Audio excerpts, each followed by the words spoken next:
preparation or a presentation. It's not compulsory. You only do if you have passion, if you want to do it because you want to have fun, because you like it. But at the end, it only for the exam it only removes that topic from the final exam. Okay, so if you do a presentation on ops, you don't have to study ops again for the exam. I will not ask you ops at the exam. So it doesn't make a big difference. You do it mostly because you want to develop your skill in presentation and because you want to have fun and because you're interested in the topic and blah blah blah.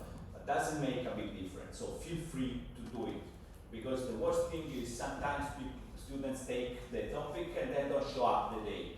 This is the worst thing you can do. You will never pass the exam if you do this thing, because last year happened that everybody wanted the topic, but then they don't show up on the topic. Had to be present. Also, people also choose a topic and then did the presentation, which was clear, made with artificial intelligence. Just spent 5 minutes to prepare it. Not good idea. So better not do it. You only do it if you're passionate and want to do it. So right now, papers, and you write your name, surname, and if you want to do a slide preparation or a presentation about one topic. Okay? Yeah. Good. Let's go to recap yesterday. So yesterday we made the first lesson. The first class was about what history of political thought is, and we're not going to get back there. And then we started our first topic. What is our first topic? Ancient Greece. So, ancient Greece. We start with ancient Greece. Why? Because this course is about politics. This course is about politics. And the word politics comes from a specific thing, which is the polis. The polis was the city-state in ancient Greece, where people started, to build politics together. It means that they didn't have a monarch, a despot, a sovereign, a pharaoh who just ruled on them, but they wanted to rule all together. They wanted to decide all together what is the rule of governing a society.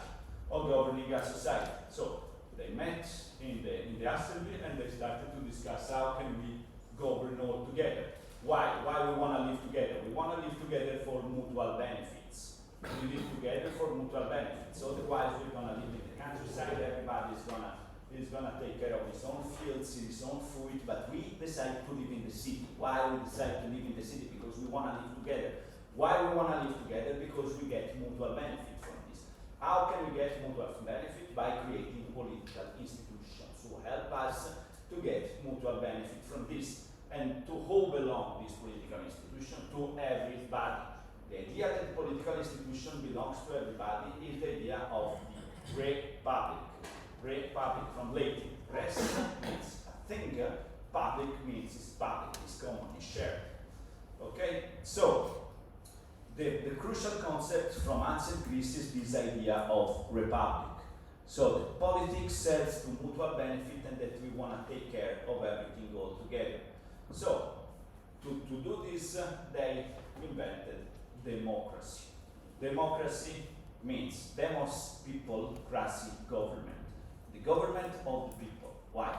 Because all the people gathered together in an assembly and took decision all together. They used the term people, but it was only 10% of the population, only the citizens. This excluded slaves, male, foreigners, and minors, means people under the age of 18. So they call it democracy, but actually it was democracy only for the 10% of the population. But this 10% exercised direct democracy.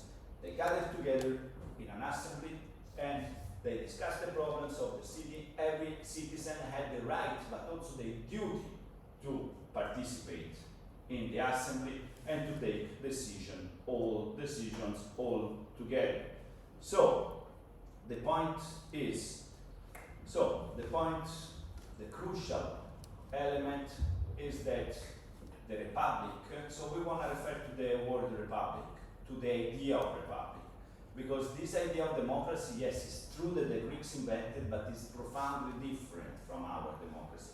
because it was direct democracy and it was not all the people but only 10%. But what is very interesting is this idea of the republic,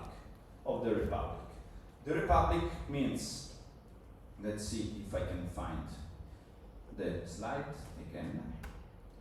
So, the republic means that we understand that politics is a common thing, so we want to govern us all together. And participation is crucial. Every citizen has the right, but also the duty to participate. Republicanism means that participation is the most important thing. Means that you have the right to take part in the assembly, but you also have the duty to take part in the assembly, to say your own word.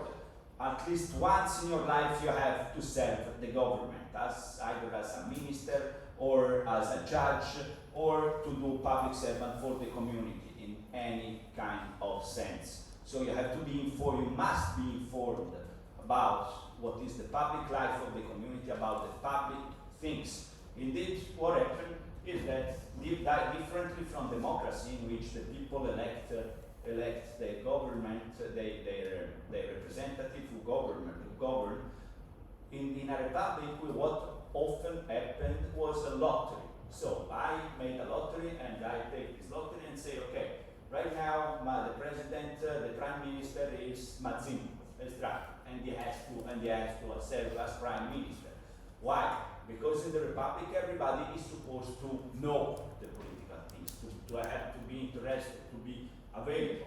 And also in a republic, you must be, you have the right to be your own arms, because you don't want to be dominated by the political power who has the police and to dominate you. So you also have the right to bear arms, but you also have the duty to fight for your political community. This is the idea of republic. So, two concepts are crucial for defining republic. One is virtue. Everybody has to write with virtue. What is virtue? Virtue means that when you act in the public sphere, you don't pursue your own private interest.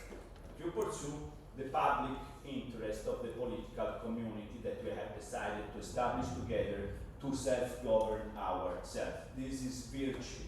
The fact that you act in the public interest and not in your own private interest. And the concept of citizen, because the democracy in ancient Greece, in Athens, was only for those who were citizens. Citizenship is very important because it's the idea that defines the membership in a political community. So, the citizen means that you're a member of this political community. Nowadays, we understand the political community as the nation. But this is very recent invention. We will see that the idea of nation only comes up with the French Revolution. Before, the political membership was not to a nation. For example, in this case was to a polis, Athenians, Spartans, were part of an urban community, of a city who had a political community. Being citizen means that you were a member of this political community.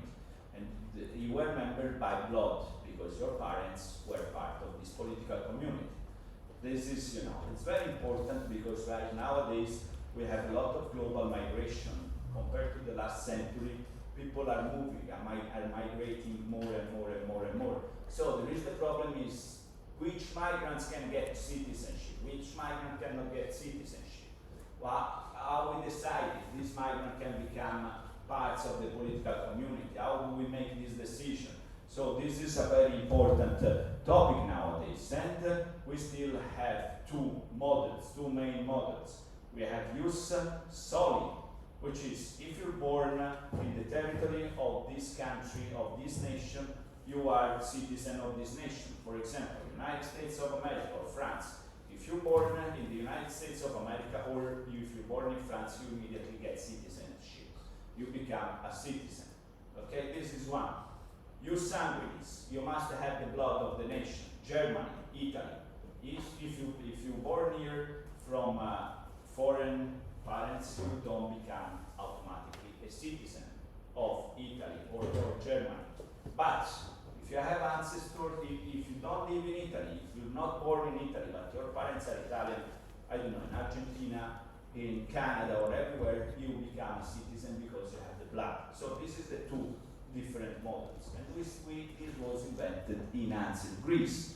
For example, in Athens, where you could become a citizen only by blood. In the Roman Empire, we will see that since they want to build an empire and what they want everybody to become Roman, they say use solid. Everybody who was born in the territory of the Roman Empire was a Roman citizen. So, then, as we said, you had many rights in the police, but not the right to choose your own religion. Was compulsory. You have to believe in the gods of the polis. You have to believe in the religion of the polis. They thought that they were gods who was taking part in the political life of the community, and you have to believe in them and respect their principles. And then, last point, ancient political thought was very much focused on the search for the best form of government. How should we organize the government? And here we have these three guys, the most important political thinkers in ancient Greece: Socrates, Plato, and Aristotle. So, what happened? They were students. So, Plato was a student of Socrates, and Aristotle was a student of Plato. So, this we're talking about 400, 300 before Christ, in which Socrates didn't have a university or anything. He just went to the streets of Athens and blah blah blah. He used to talk. Whilst Plato, his student, decided to found the academy, which was the first university in history, a center of research, scholarship, where students can come and study philosophy and discuss together. And all over Greece, people were coming to discuss philosophy and so on. So this is a Renaissance representation of the academy, the first university in history, established by Plato as a student of Socrates. Whilst Socrates didn't have a university. So let's start with Socrates. Is the founding father of political philosophy in Western countries. So he said we don't have only to study nature and science and mathematics and blah blah blah, but we can focus on human affairs, social affairs, how we live together. And so he said, to understand how we live together, we have to understand what is virtue, what is justice. So one point you have to remember about Socrates is not many things we have to learn about Socrates. The first thing is that he invented the Socratic method, which is the foundation of Western political philosophy. It's very, very, very simple, the Socratic method. First, I have to acknowledge that I'm ignorant, that there are so many things that I don't know. So, I'm aware of my ignorance, and so I'm willing to know more things. To willing more things, I started a dialogue with other human beings. I started a dialogue which is an open dialogue. I don't know how it's gonna be. The teacher asks open-ended questions to encourage the students to think deeply, and come to new things. So it's a method to encourage critical thinking, and deeper understanding of complex ideas, to develop complex ideas through question. So it promotes self-awareness, reflection, and cultivate critical thinking. So, what is the Socratic method? The Socratic method is the foundation of how we do knowledge in Western societies. which means we start to say, yeah, there are so many things that I don't know. I wanna develop the knowledge. I wanna advance the knowledge. So this means that I have to be aware that I don't have the truth. I don't have the truth. There are many things that I can learn, and that to advance the truth, I have to be open to development. So this is kind of opposite from the principle, for example, of religion. In religion, you think, yeah, there is the truth. Yes. No, it's not a question. Okay. So there is the truth in religion, for example. You think God already knew the truth. You have the truth already written in the sacred, in the holy book, and so that's done. Critical thinking, Western thinking, philosophy, and so on there is not such a thing as truth. But I can advance knowledge by questioning, and make step forward, and then I have to question what was said before, and I have to make a step forward from this. This is also, the scientific method. The scientific method is that you also have to question the previous discovery, the previous assumption. You have to put in question, you have to question, and you have to make a step forward. So, Socratic method, you start from acknowledging that you're ignorant, and you start a critical dialogue which is open-ended, that doesn't have proper answers, to make step forward, to develop knowledge. Socratic method, very easy. So, Socrates liked this idea. This idea implied to go and talk. So this guy, poor guy, was very ugly. He dressed very bad. So, and this activity he was going every time, but he was super intelligent, super smart. Ugly, very bad dressed, but very smart. And he went to the streets of Athens and said, yeah, we have to, and he liked to discuss, he had so many students who were fascinating, but his brilliant intelligence, and he was saying, yeah, blah, blah, blah, blah, blah, blah, and he was exercising the Socratic method, because he had great ideas, and so he gathers many students, all the youth in Athens was fascinated by Socrates. So what happened? As always happened, the people who had power in Athens started to say, yeah, but this ugly man is always there, and he pursued the youth, and the youth look at him as he was God, and so on, and so forth. He doesn't respect tradition, he doesn't respect our gods, he doesn't respect all our traditional values, and so on. He challenges our traditional values. So, they say, okay, you come here, now we're going to go to trial. Why? Because you are accused of impiety, means that you don't believe the gods of the police. As I said, there was not freedom of religion. You have to believe in the gods. The gods were considered part of the political life of the community, and impiety was a felony. So they said, yeah, impiety for you, dear Socrates. Impiety. And second, you're corrupting the youth. So they made a process to Socrates. Impiety and corrupting the youth. So, what happened? Socrates said, yeah, but this accusation was not fair. I never said I'm a teacher. I said I'm ignorant. I try to overcome my ignorance by questioning, by discussing with other Athenian citizens, with the youth. I didn't want to corrupt the youth. I wanted to encourage them to critical thinking, to intellectual curiosity. So it was very, very nice defense. He made a great speech, but the jury found him guilty in 501. A jury of 501 Athenians found it guilty. And then they say, okay, now we found you guilty. You can choose. You go exile, okay? You take your stuff and you go to another city to say your bullshit. Or you're gonna die because it's death penalty. It's the death penalty.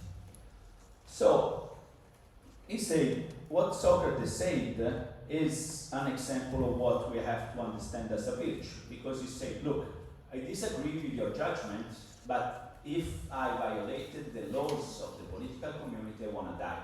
Because I respect the laws of the political community. And if I violated them, if I broke the law, I think it's the right thing is that I want to die. I have to die because I believe in the political community. I believe in the principle of Athens. I believe in the state. I believe in the principle of our community. So I want to die. So he drink the hemlock. He drink the poison and he's gonna die. He say, give me the poison and I'm going to die. He drink the poison. Why? Because he wanted his life to be guided by the principle of virtue and justice. Because of the principle of what we call political obligation. What is political obligation? Political obligation means that when you belong to a political community, when you're a member of a political community, you obey the laws, even when you find it unfair. So, you think this law is not fair, but still the existence of this political community is legitimate. The existence of the state is legitimate. The existence of this political authority is legitimate because we decided all together, and so I'm obliged to respect the laws even when these laws are not fair. This is political obligation. So, Socrates believed in the importance of accepting and obeying the laws of one city or society, even if one disagreed with them. In Socrates' views, the laws were established by the city's rulers and were intended to promote the common good. So why you respect the laws even when you find them to be unfair? Because you think that these laws are made for the common interest, for the common good.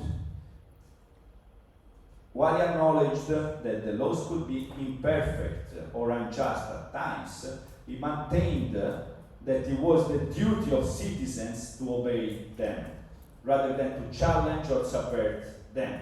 Socrates recognizes that the laws of Athens had the final say in matters of justice, and that to flout them would be to undermine the very foundation of the city's social order. So, like for example, nowadays,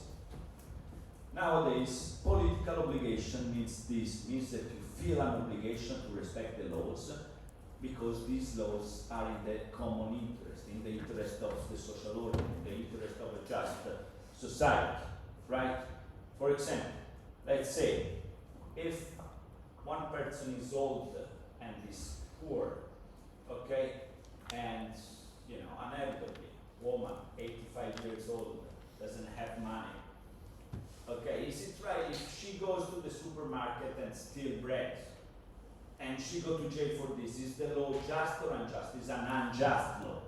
Because if you're old, you don't have money, you should have the right, to take some bread of a super rich supermarket and feed yourself. Still, the judge has to apply the law even for this person, even if the application of the law is unjust. Why? Because if we say that society wants to respect the private property of everyone, we have to make private property all be respected.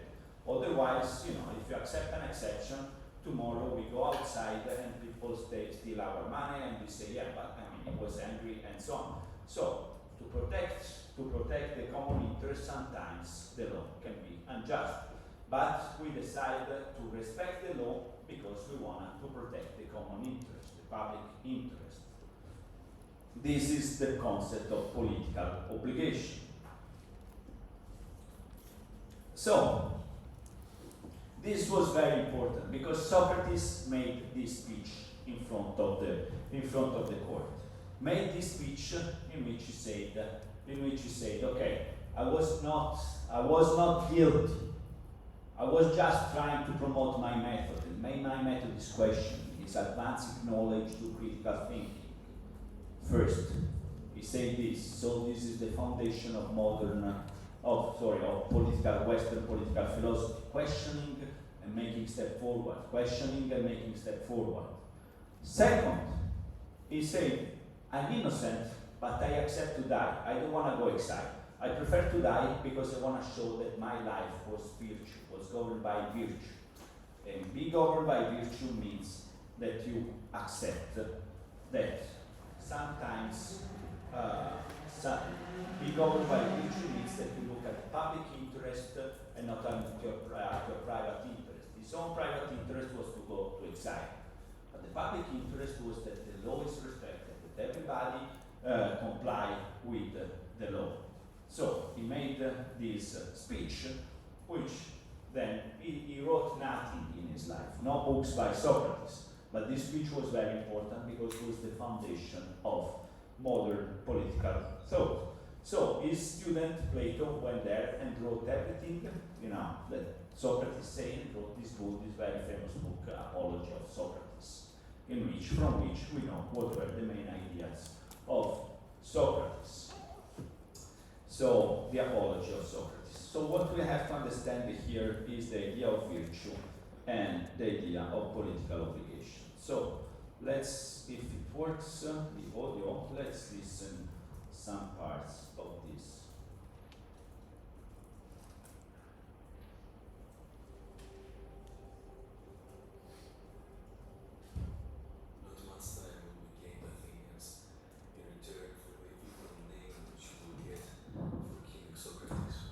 If you had waited a little while, your desire would have been fulfilled in the course of nature, for I'm old and not far from death. You think that I was convicted through deficiency of words. Why? It was working so far. Why doesn't it work now? Mats, what do you think? The video. What do you think? No, it's done. Now it's okay. Okay,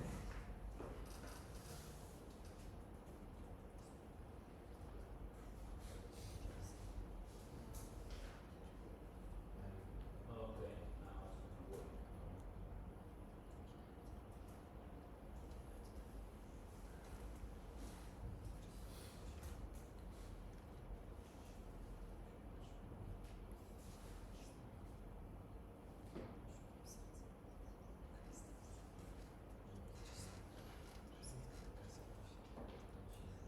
going to work.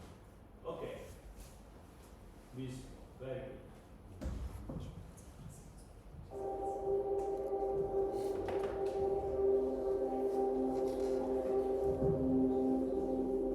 Not much time will be gained, Athenians, in return for the evil name which you will get for killing Socrates.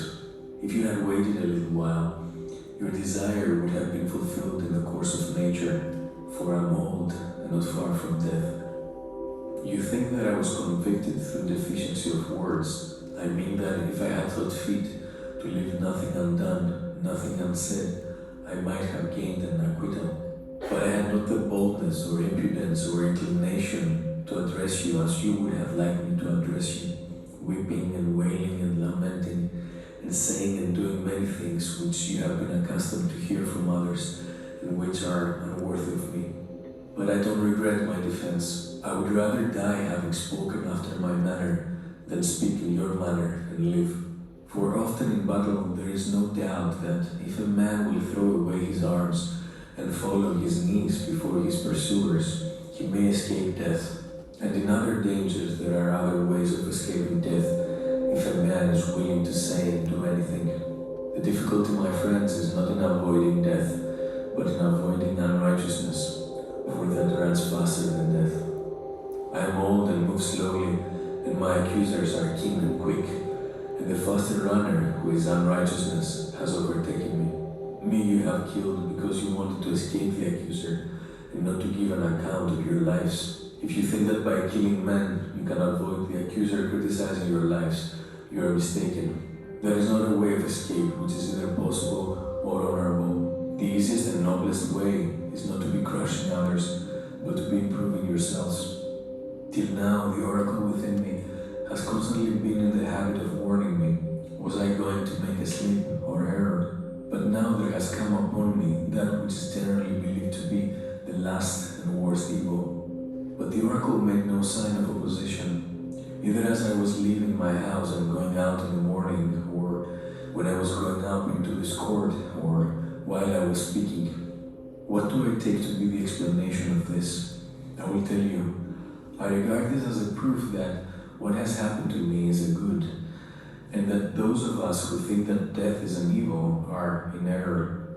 Either death is a state of nothingness and utter unconsciousness, or, as men say, there is a change and migration of the soul from this world to another. Now, if you suppose that there is no consciousness, but a sleep like the sleep of him who is undisturbed even by the sight of dreams, death will be an unspeakable gain. For if a person were to select the night on which his sleep was undisturbed even by dreams, and were to compare with this the other days and nights of his life, and then were to tell us how many days and nights he had passed in the course of his life better and more pleasantly than this one, I think that any man will not find such days or nights when compared with the others. Now, if death is like this, I say that to die is gain, for eternity is then only a single night. But if death is the journey to another place, and there, as men say, all the dead are, what good can be greater than this? What would not a man give if he might converse with Orpheus and Homer? Nay, if this be true, let me die again and again.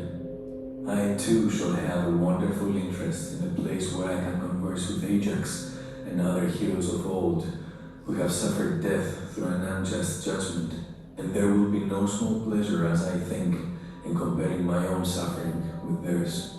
Above all, I shall be able to continue my search into true and false knowledge, as in this world, so also in that, I shall find out who is wise and who pretends to be wise and is not. For in that world, they do not put a man to death for this, certainly not. For besides being happier in that world than this, they will be immortal, if what is said is true. Wherefore, judges, be of good cheer about death, and know this of a truth, that no evil can happen to a good man, either in life or after death. Here his deeds are not neglected by the gods, nor has my own approaching end happened by mere chance. But I see clearly that to die and be released was better for me, and therefore the oracle gave no sign. For which reason also I'm not angry with my accusers or my condemners. They have done me no harm, although neither of them meant to do me any good, and for this I may gently blame them. The hour of departure has arrived, and we go our ways, I to die and you to live. Which is better, God only knows. So, 2,500 years ago, with this speech, Socrates, started Western political philosophy by saying what? By giving a speech on virtue, on the idea that you have to believe in the common laws, in the laws of the political community, in the principles of the political community, and you must be ready to die for them. And that virtue is acting in the public interest and not in your private interest. So he died, and these words are the last part of the Apology of Socrates, which was written by his student Plato.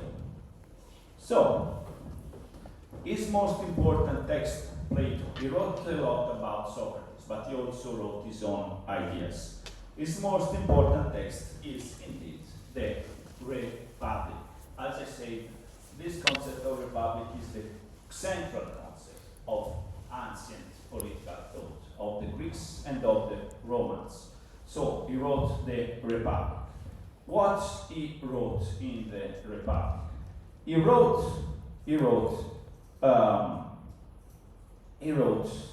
about the ideal city. What would be the ideal form of government?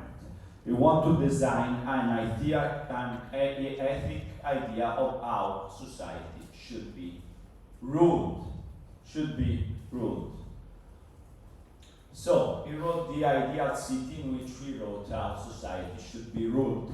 So here we introduce an important distinction for the course of history of political thought, which is the distinction between idealism and realism.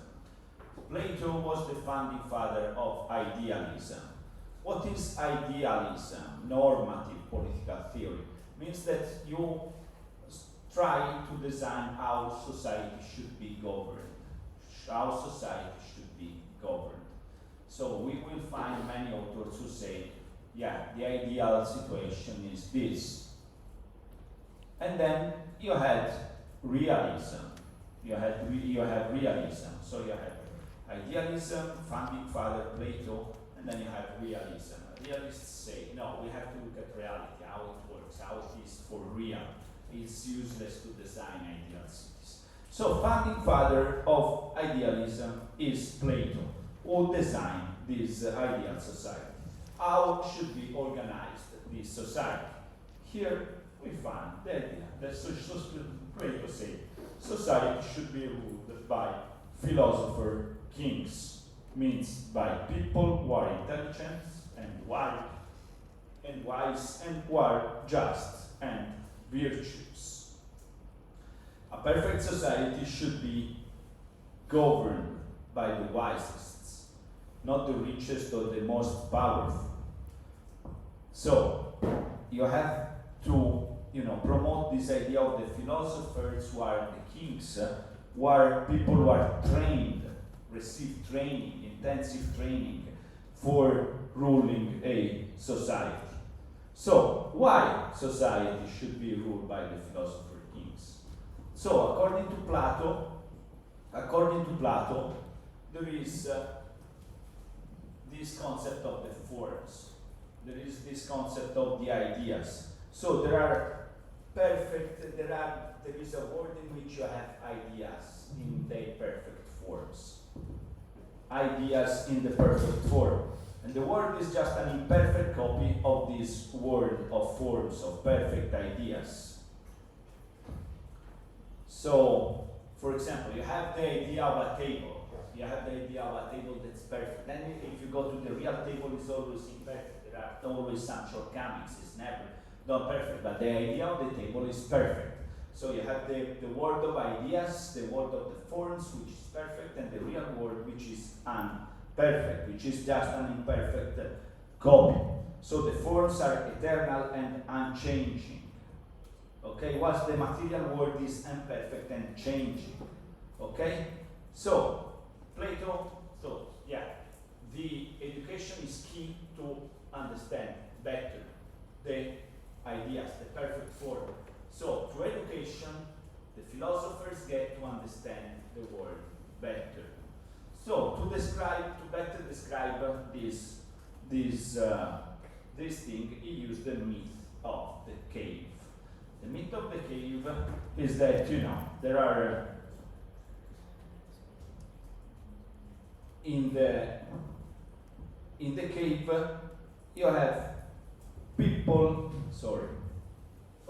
a group of people is chained in a cave, lives in a cave, and this is the society. Most of the people lives in a cave, in which we only see the shadows of the real form, which comes from the external part. So a group of people has been chained up in cave since birth. They're facing a wall, and they can only see the shadows of this object from the fire. So as you see, you have these parts downstairs, underground. You have this shadow. You have a fire who puts shadows. These shadows are the material, is the imperfect world as we see, which is the light coming from outside and making these shadows. Whilst the philosophers who are the people who are able to get out from the cave and to see the real world and not the shadows of the world. So this is the myth of the cave. is an allegory of the journey that the philosopher king must undertake in order to become an enlightened ruler and be able to govern with wisdom and justice. So, this is the metaphor, the allegory, in which you have the underground world, in which people are only see the shadows and not the real form, and you have the philosopher, which through hard education are able to come up and understand well how it works. And so he said only the philosophers, only those who are wise and through education come to get to know the real forms should govern society. Should govern society. So, let's see what does it mean. Let's see what does it mean, this idea of the king philosophers. It looks like, ancient philosophers who want philosophers that rules. No, we still have nowadays, how many times we see, for example, the idea that, ignorant people go to the election and elect ignorant rulers who only govern in their own self-interest, only in an interest which is wrong. How many times we see, okay, the problem is that, ignorant people go to election and the representatives are completely corrupted. How many times we see the idea that the rulers should be better, educated in order to govern in the public interest. How many times we heard the idea that people go to the poll in democracy and elect people because these people who go to the poll don't have enough education to understand what is their own interest and what is the interest of the society. We still have this idea, this Platonic idea that, that democracy is kind of not well working because, uneducated people, because the mass of the people, because the majority of the people is not enough educated to understand what is the best interest of themselves and of the society. And so the idea that, we should promote some kind of more wise, more educated, more, people who have a better understanding of the public affairs of society, of the world. Like, for example, if you look at the European Union, you see that we have a limited part of democratic institution in the European Union because, we elect the parliament, but the parliament is not so, doesn't have such a big authority as a national parliament. We have the European Commission. The European Commission is not elected, but is a negotiation between member states. And we see that we have courts of justice and so on.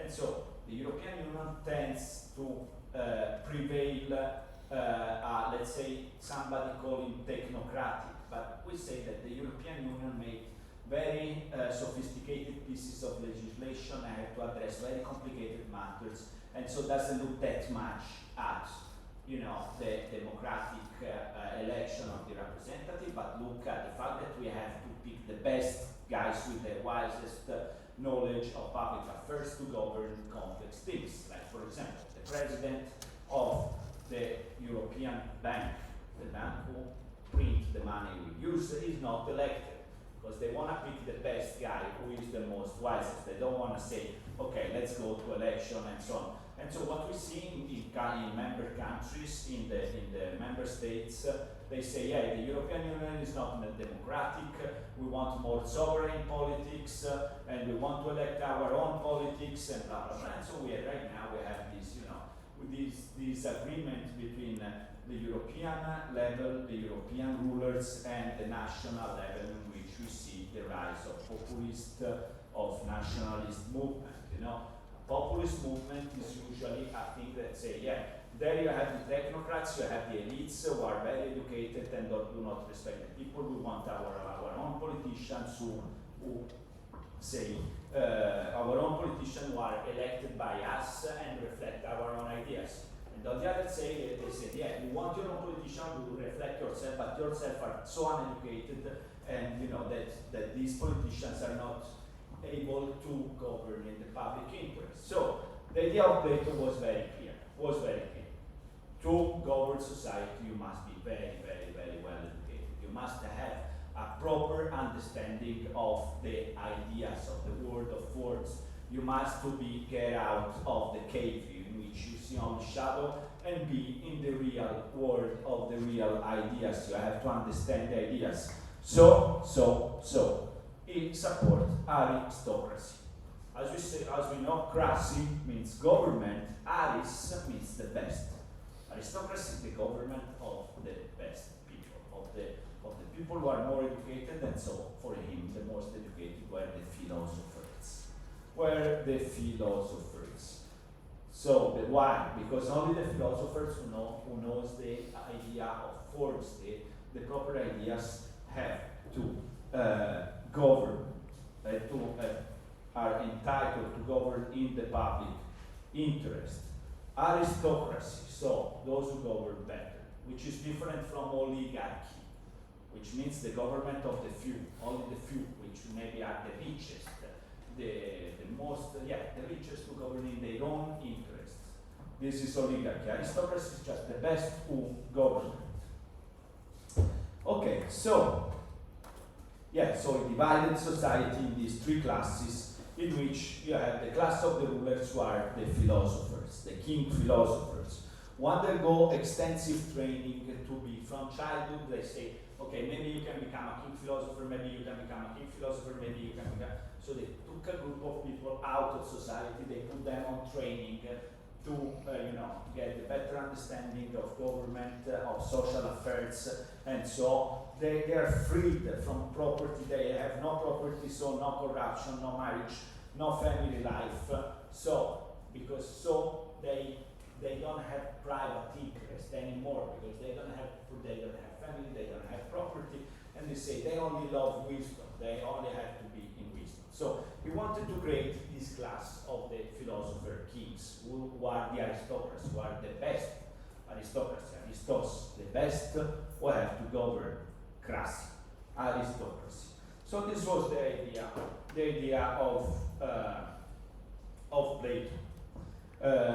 You have to remember that we still have this point in our societies. In our societies, we have this, friction, contradiction between the democratic principles in which you say all the people have to elect their own representative, they have them to have a voice, and those who say, but to fix complex problem, we need instead to have the aristocracy, those who understand better this problem and they have to fix it. So this is a big issue. This is a big issue that we still have nowadays, and already Plato saw this, because Plato lived in Athens. Athens was a democracy, so they had the assembly and everybody was talking. But he said, Plato didn't like democracy that much, because he said democracy failed to distinguish between freedom and license.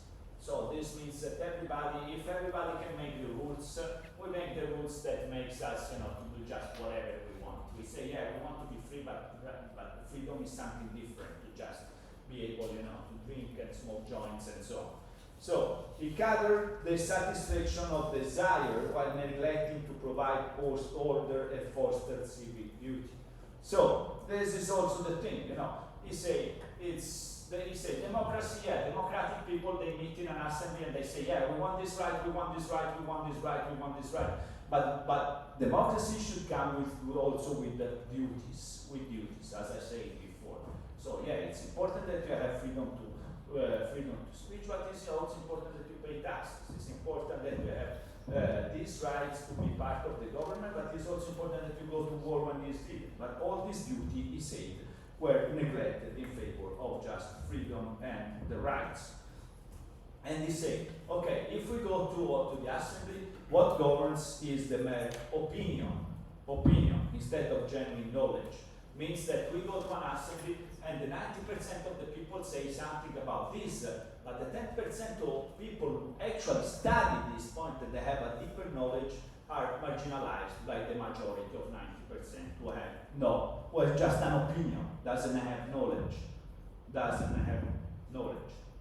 Okay, so this is what we see from Plato and what we still see nowadays in debates on politics. So Plato said, okay, Athens is democracy. Athens, the polis where he lived, the city where he lives, Athens needed three changes. And they say, first, we have to open the government to qualified women. If women get wise, then they should be part of the government. So, he said, those who govern, the only way to exercise virtue, as you remember that virtue is that you act in the public interest and not in your own interest. So he said, when you start ruling, you should be freed from private property and family, because otherwise you tend to serve the family, the interest of your property and the interest of your family instead of common interest. And then, as I said, power should be bestowed to philosophers. So, what we have to remind about Plato is this idea that the most wise have to govern, and that this stays in contradiction with democracy, with democratic principle. We will see this when we will address liberalism versus democracy in the third part of the course.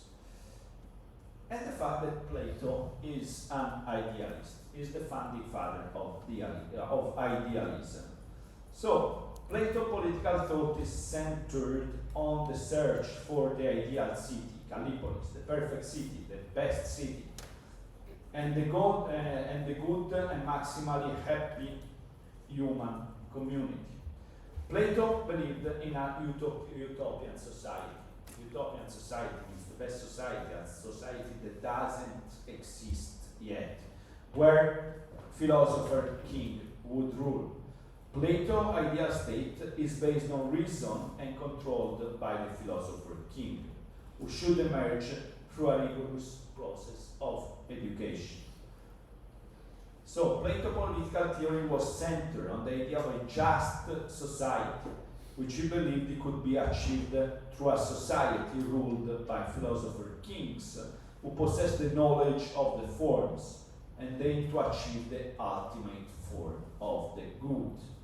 Plato's Republic also explores the concept of justice and morality in relation to human nature.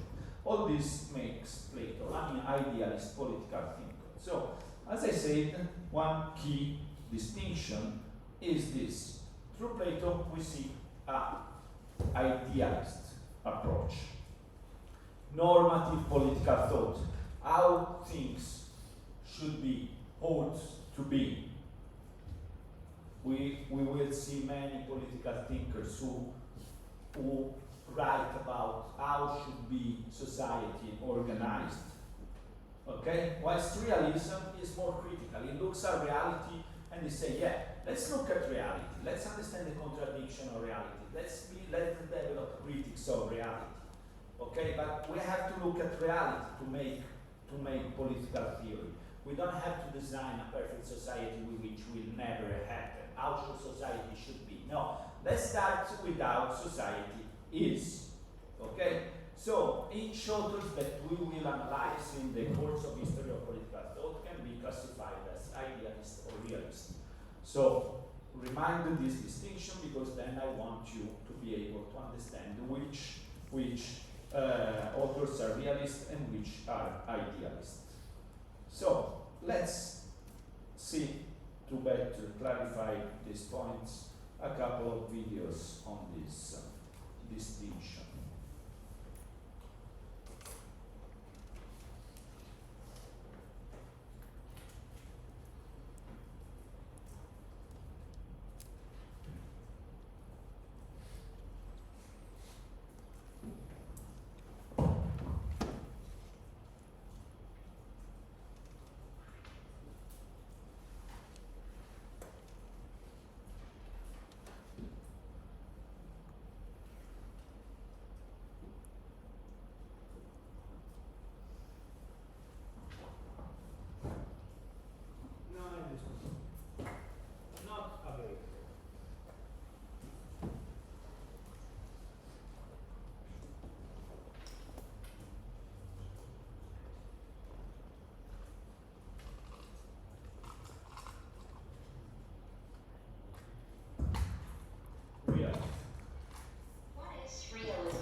philosophy refers to the view that the reality of any material objects exists in the external world independently of the human mind.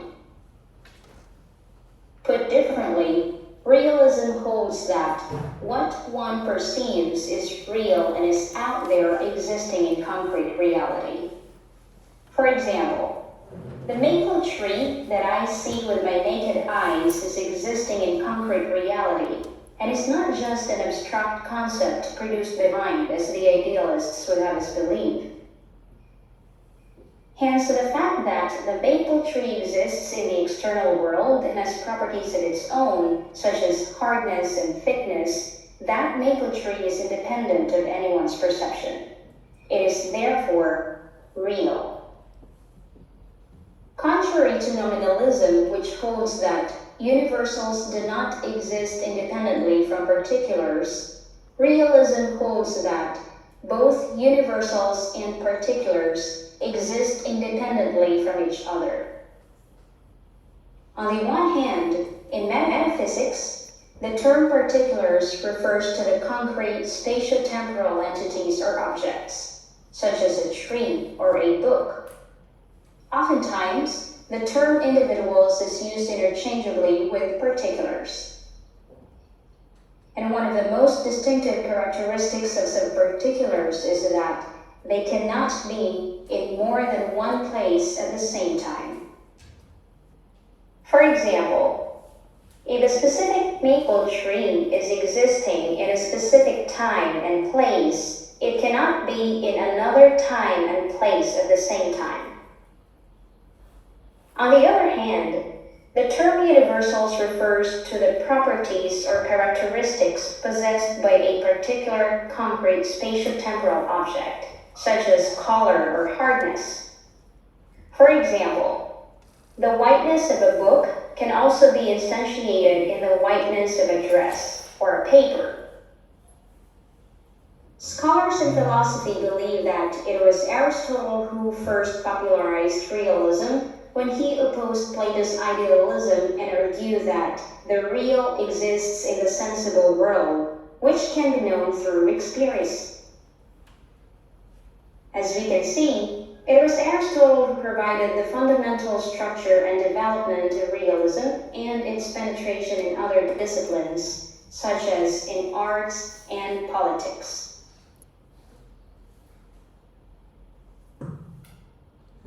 Okay, what is the paper, guys?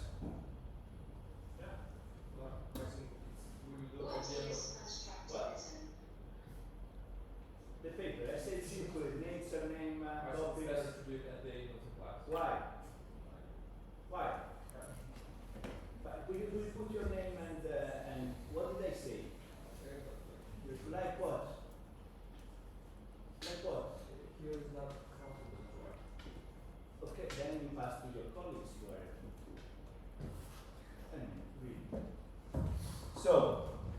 So the distinction I just made is about. So you write on the paper name, surname, and the topic about your presentation. You got the point, right, everybody? Yes. So realism. What we have with Plato is that Plato thought ideas, we have ideas in general. Ideas exist before the material world. So the point is that I have an idea of the microphone before everything. And then I see a microphone, and thanks to this idea, I can recognize that this is a microphone. Okay? So first you have an idea of the world, which is an abstract idea, and this, general, abstract representation of reality allows us to see reality. But the ideas come before reality. So there is this universal. There is a universal idea of the chair, which I have in my mind, which allows me to understand that this is a chair, this is a chair, this is a chair. This means that all these are imperfect expression of my general idea of chair. So the important thing is the universal. The universal means the universal idea of chair. What I have to understand is the universal idea of chair in order to get access to the knowledge of the chair. Idealism. Idealism.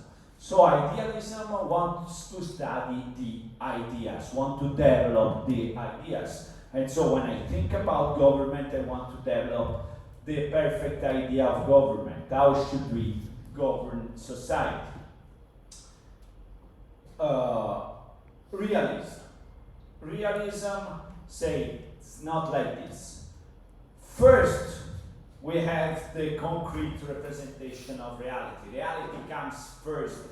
Then, by experiencing the concrete representation of reality, we develop ideas. So we have to study first reality. Okay?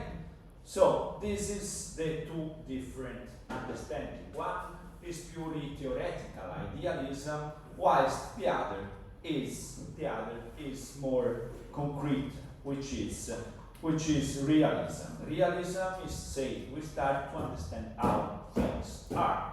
So we have the other person we want to understand, which is Aristotle.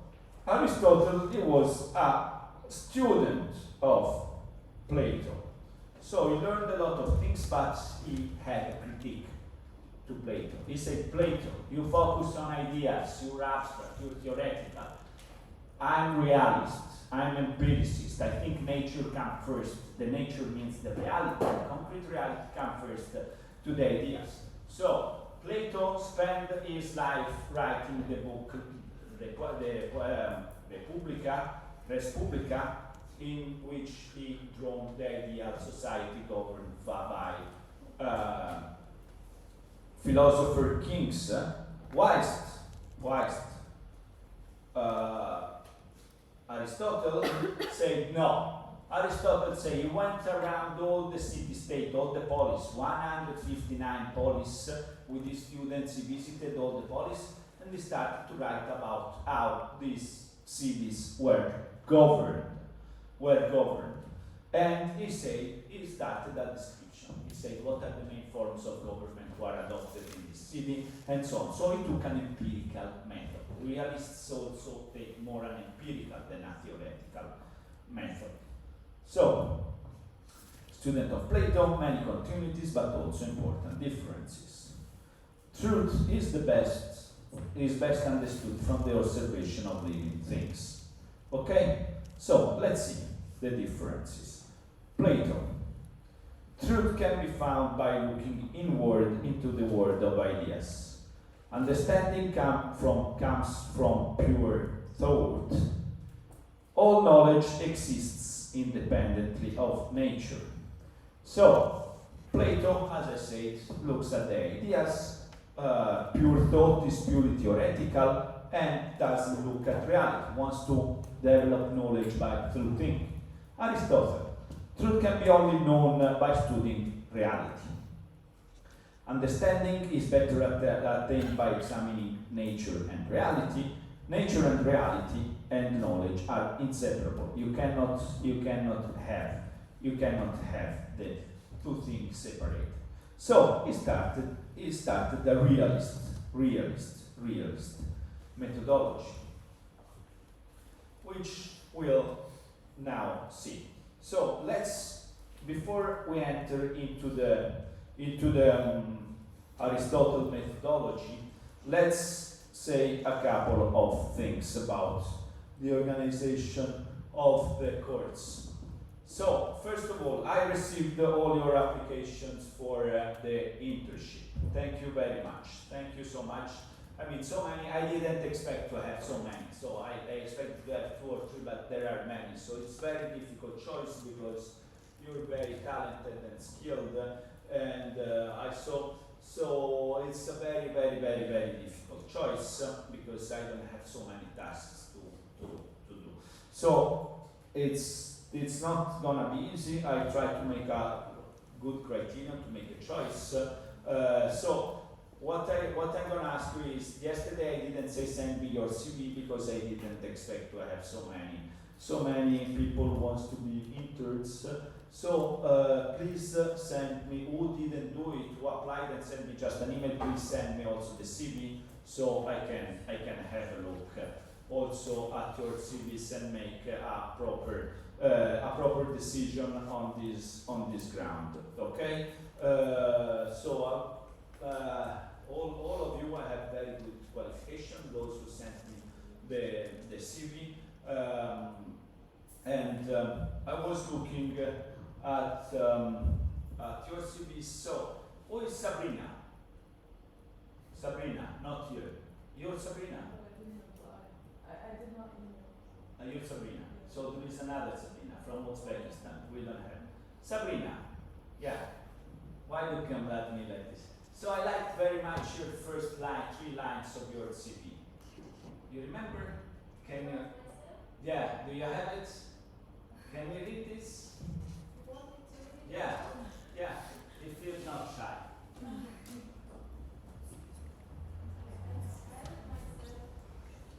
Yeah. You think what? Yeah, no, first 2 lines. First 2 lines. I mean, if you're shy, you don't have to do it. No? Okay, no. No, I can't. No, I don't. You want, can I not? No, you're shy. Okay, let's say that Sabrina wrote a couple of lines, which are very strange, but they capture the attention. So when you write a CV, it's very strange. You don't really understand what she means, but makes you the idea that she's a bit, peculiar person. And that's very good. Then she say, my motto in life is this.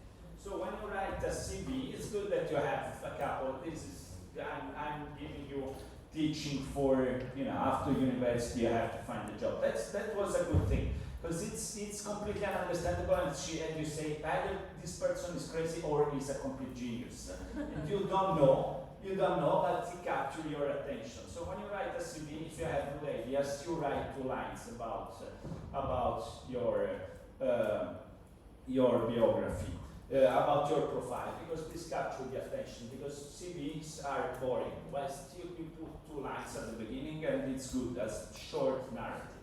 A good idea. You make it very good because you say, oh my God, this person, she escaped from a psychiatric hospital, or she is a very, very, very good genius. So congratulations, Sabrina. Then we have another student who works on tokenization of data. Who is you? What is tokenization? What is tokenization of data? It's like cameras take pictures of the place, and you have to plug in to develop AI. Develop AI. So we have AI developer here. What? No, I just tokenize it, don't develop AI. I just work with the tokenizer. But what does it mean to tokenize data? It means that, for example, there are charts, and you have to put them in a special frame and utilize them, and determine what kind of track it is, and you work with all the files, and then you send it to the AI person, and he develops AI and puts it. Yeah. Okay, not clear, but so. I mean, Complex stuff. Okay. And also, you write novels. Really? yeah. So we have genius in this class, apparently. Geniuses. Then we have, I think it's you. Yeah, we have a Vietnamese student. Maybe it's you. Who have French and Italian skills. Is it you? No. So we have a Vietnamese students who sent a beautiful portfolio with a beautiful CV. Who is this student? And who speaks French and Italian? Maybe It's I you. speak just a little bit. Yeah, like what? Posso parlare un po' italiano Yes. perché ho lavorato ho ristorante in Italia. Very good. Parle français ou pas? Sì, ma un petit peu. Un petit peu? Okay. Alors, so what we're gonna have for this internship is, for you, I might have a task, specific task, which requires basic knowledge of French and Italian. It's a bit boring because you have to compare texts, but it's an internship, you know. So you think about it. Yeah, then we're gonna discuss 2 minutes about it. Okay, so this is one internship. Maybe it's a specific task for you, which is editorial and blah blah blah. For then we're gonna have 2 other interns. One intern is gonna support me as in teaching assistance. So like all the times writing these papers and translate it into an Excel file and help me with all the things we have to do in class. And the other one is for recording. As for people who were not here yesterday, we are recording this course because the University of Messina since this year wants us to record the courses and put it online for students who also work and don't have time to come to class. So my colleagues are doing it with the camera like this, but we want to do something different, and we are doing. I have 2 interns from last year, Maxim and Aizada. Thank you so much for being here today. We're recording, and we're gonna put the course on YouTube. We have my intern from last year, Charlotta, who's not here at the moment, but is gonna follow this. So the second internship is gonna be about supporting this, recording and YouTube channel on the course of history of political thought. So here we need people with some good skills, at least basic skills in post-production video. So it needs that you have,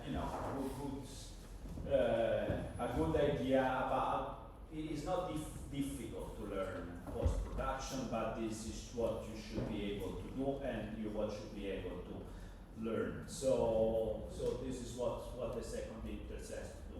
This is why I was talking to you, asking to you about organization, but it doesn't have to do with this. No. Do you have skills on this video thing? I had a YouTube channel as a teenager. Really? And overseas. Okay. So you're in pole position for this. Let's see. Okay, so this is about the internship. I'm sorry I cannot get more. Last year I had more tasks because we were developing a research project, but this year I only have 3 tasks, so I can only take 3 interns. I really, for the things you sent me, I would like to take all of you because you have good qualification, good CV, and blah blah blah blah. But let's see. So those who haven't sent me yet the CV is gonna send. Those who applied without the CV only send me the email. Send me the CV. Okay? You remember this, and I have to pick 3 interns, not more than that. I'm sorry about it. Also, if there are people who speak French and Italian too, please let me know. I don't think so, but please let me know. So yeah. Gonna be your task probably. So, okay, so this is about interns. This is Pignatelli Nicola, my lawyer. I call you back.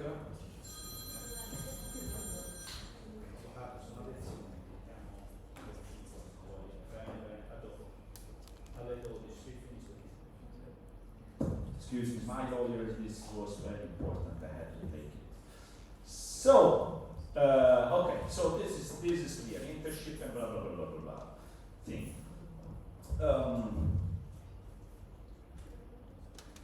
The paper is not ready yet. Do you have the paper? Okay, no problem. So let's finish with Aristotle, okay? Then let's see if we have some point. Okay, so let's go on with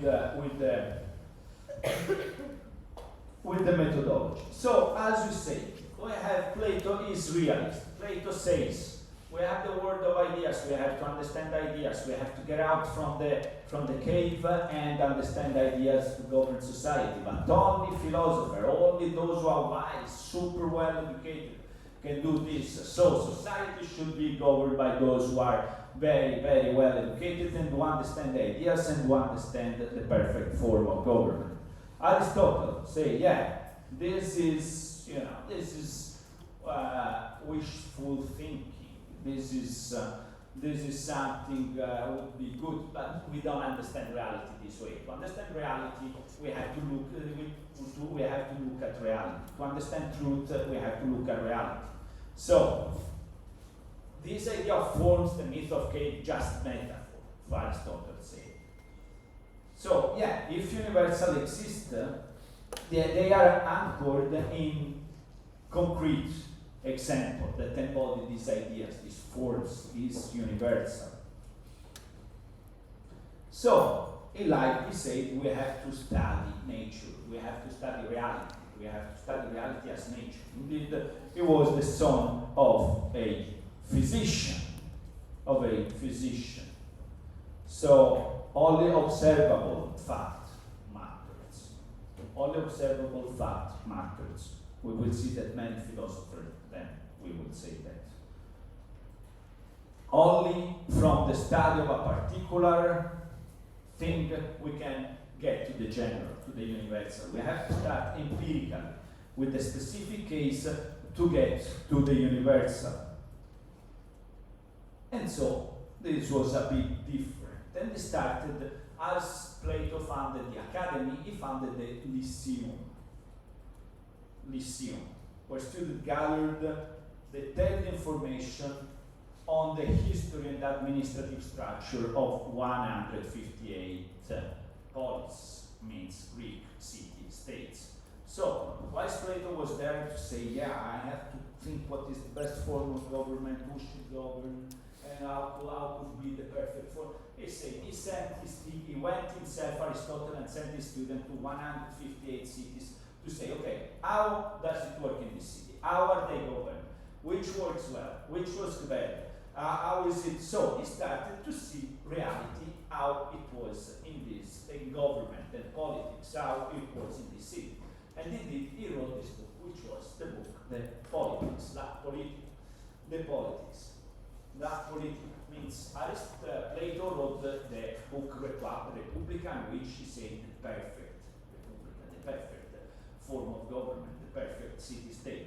Whilst Aristotle wrote the Politics, how politics works in concrete. So, as I said, the ideal polis was best approached by studying the strengths and weaknesses of existing city-states, by observing and classifying institutions and behavior. Empirical, so he said we have to promote an empirical and historical investigation, not abstract speculation. So he had this empirical approach, and he considered the funding for this empirical approach is considered the founding father of political science. So here you are the course of political science and international relations, and you see that you have more theoretical sciences, more theoretical disciplines, and more empirical disciplines. Like here, history of political thought. Thought means thought. So we have this is a theoretical understanding. We study books, we study ideas. Okay. Then on the third year, we will have political science, which is more empirical, which is going to study more empirical things. Then you have the course of political philosophy, which is theoretical, means you study more ideas. Then you go to sociology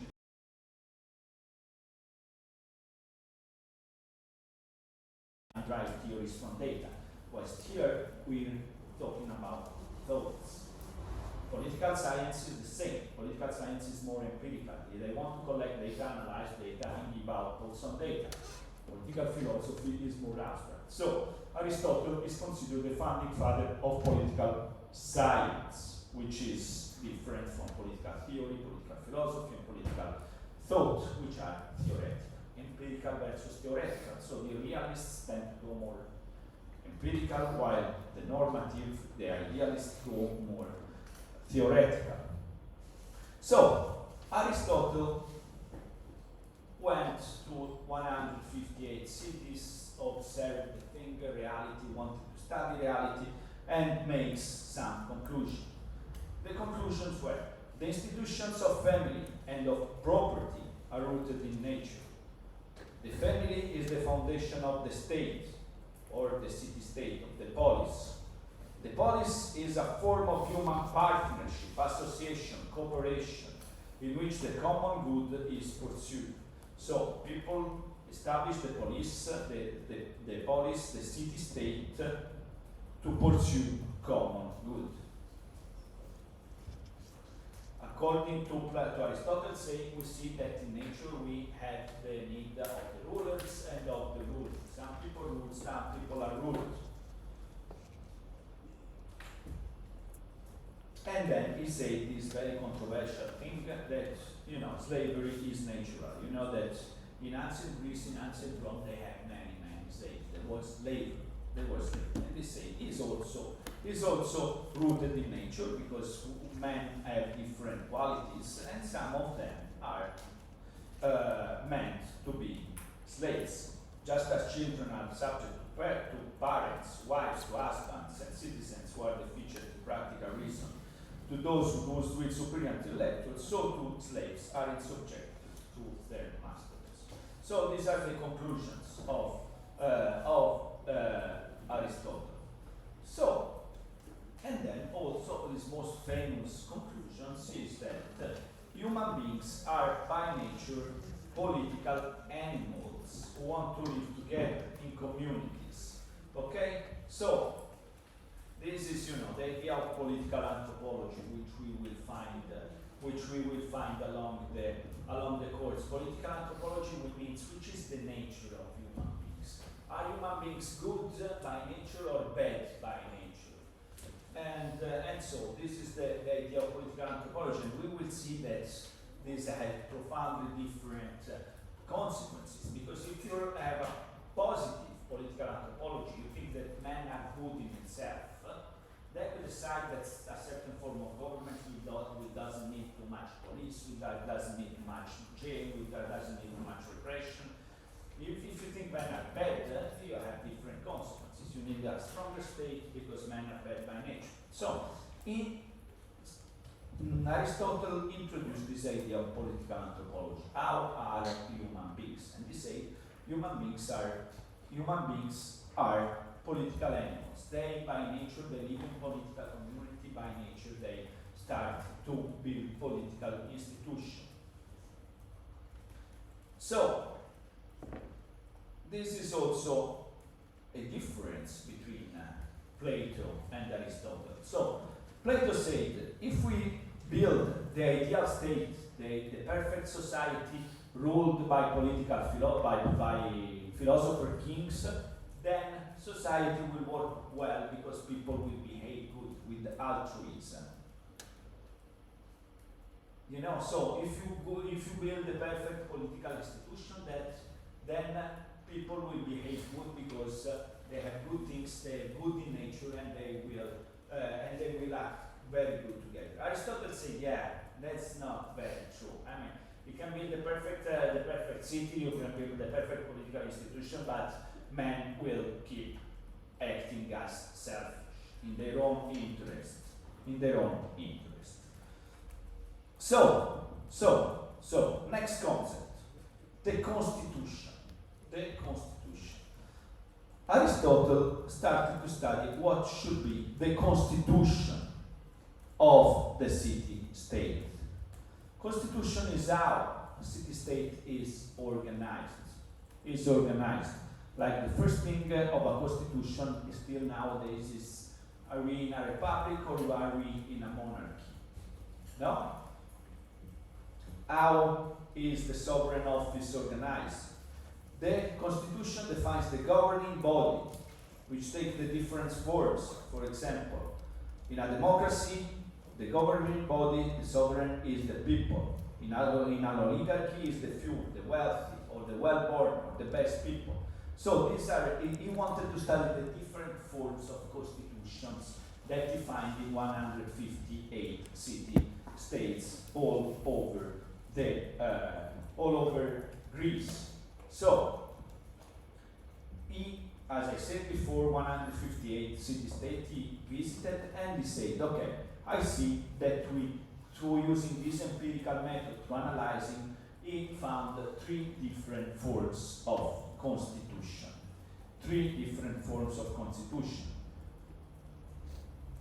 So, these three forms are the monarchy, when the city-state is governed by one person. The aristocracy, when it's governed by few persons, by few people. And the polity, when it's ruled by everybody. And all these three forms can degenerate in tyranny, oligarchy, and democracy. How? Why? How does it work? So, he said differently, here Plato said the best form is the aristocracy. Plato said. Best form is aristocracy because you put the best people, the philosopher kings to rule, and so you get the best form of government, which is aristocracy.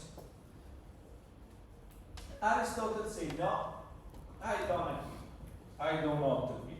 There is not one form which is better in general of the others.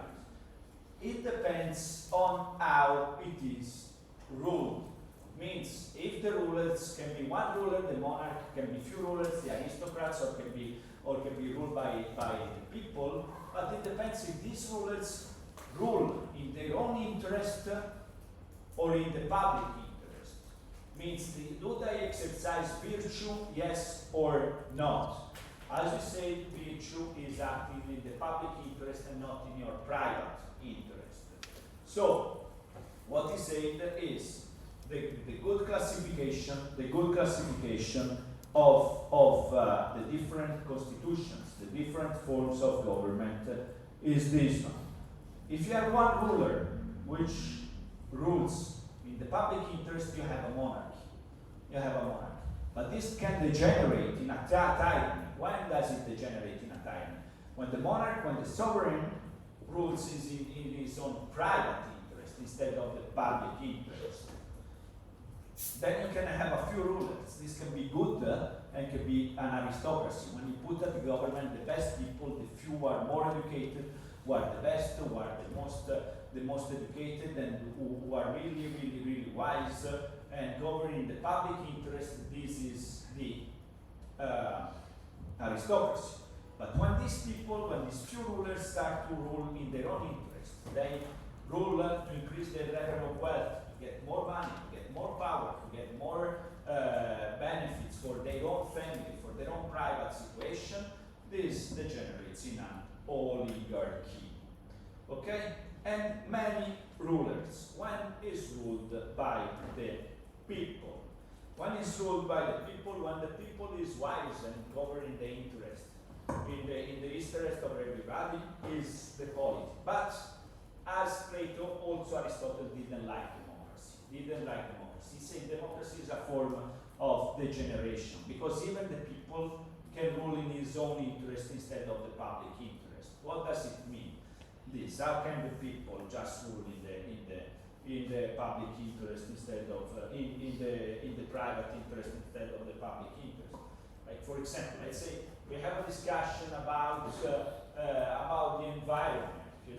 The environment right now, you want to drive and pollute the air because it's much better to go work with your car. But if you think in the public interest, which is also the interest of the future generation, you don't want to fuck up the planet for your son, children, grandchildren, and so on, right?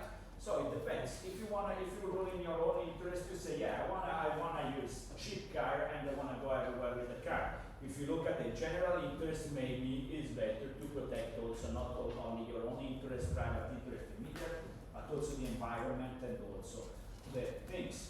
Or, for example, that we have aging populations right now. So in Italy, we have people who are younger pays the pension of the people who are old, but the people who are old have more money than this. So you go to the pool, you go to the election, and they say, yeah, we want to reduce pensions, we want to reduce retirement benefits. And then they say, nobody wants to get their benefits reduced, but this is gonna, make the situation unbearable for the future generation. So the point is that also the people can rule in their own private interest, which is their immediate interest, and not looking at the consequences for the environment, for the future generation, for the future of society, and so on. And this is, you know, the degeneration of democracy in which, you know, people just look at their immediate interest, even if it's the interest of all the people, it takes only into account the immediate interest instead of the common good. So, we are done with ancient Greece, thanks God. And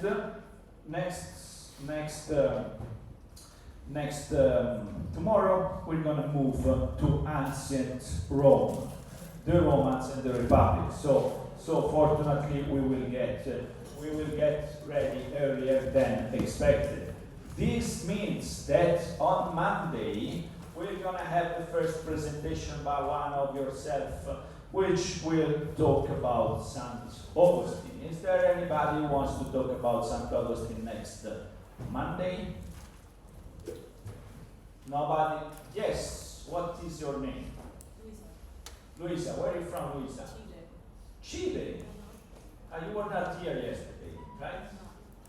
Bueno. ¿De dónde? Santiago? Sí, sí. Muy bien. Okay, so Luisa, you say, right? So Luisa, is Monday you're gonna make a short presentation about this book, which is called The City of God. Okay, and I'm gonna give you texts. I'm gonna upload texts on the thing. So who was not here yesterday? Luisa? Yeah. What's her name? Afnana. Where are you from? Bangladesh. So we also have Bangladesh. We have many nations. What about you? Yeah. Kyrgyzstan. Then I have Luisa from Chile. Who else was not here yesterday? And yeah? My name is Mahmoud, I'm from Iran. Iran. Yes. You? Yeah, Iman from Iran. Iran. What about you? You were here yesterday? Yeah. Okay, say again. It doesn't. I'm Negin and I'm from Iran. Iran. Whom else? Then I have our Vietnamese student, right? What's your name again? My name is Bak. Bak. Okay, who was not here yesterday? And yeah? Sorry. I'm Saron. Saron. Saron. Saron. Saron. Yes. Where are you from? Where are you from? Sorry? Ethiopia. Ethiopia. Ethiopia. Yeah. 2 years ago I had many Ethiopian students. Great students, but you'd always speak so low. Right? What about you? Uriya from Iran. Iran? Okay. Then we got this side Alex from Sri Lanka. from Sri Lanka. Okay. I'm from India. From? India. India. Sri Lanka and India. Okay, so we're all set. So we have a presentation on St. Augustine on Monday from Luisa, you see, right? Okay, thank you so much, ladies and gentlemen, for being here tomorrow morning. And I see you. Ciao, ciao.